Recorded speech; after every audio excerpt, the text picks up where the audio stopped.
Hi, today I'm going to explain how to assemble Beswick's compression fittings onto tubing. Whether you're using stainless steel, Teflon, or copper, we recommend the following steps. Take your pre-swage tool and place it into your vise using the machine flats.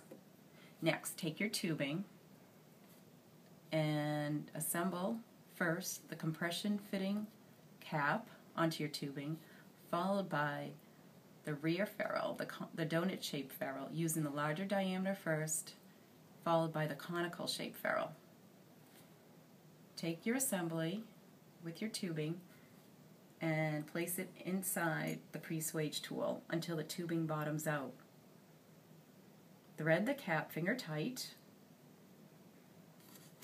Take a 1/4-inch wrench and apply a small amount of torque. Next, add an additional 270 degrees.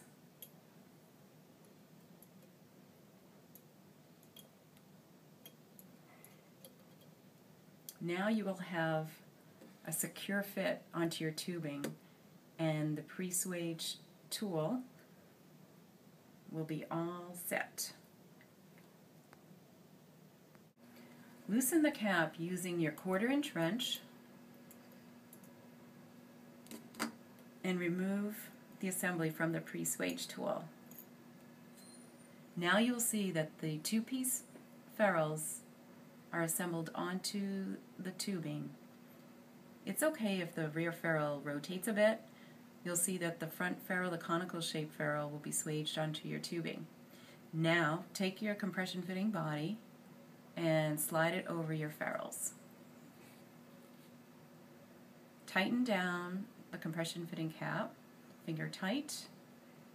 Next, to secure it further, sometimes it's helpful to take your adjustable wrench and hold on to the body. And in this way, you're not putting any additional stress onto your 1032 threads. Take your 1/4-inch wrench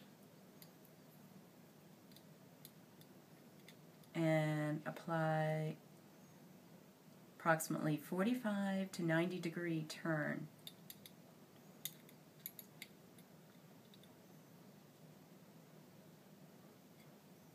You will now have a completed compression fitting assembly ready for use.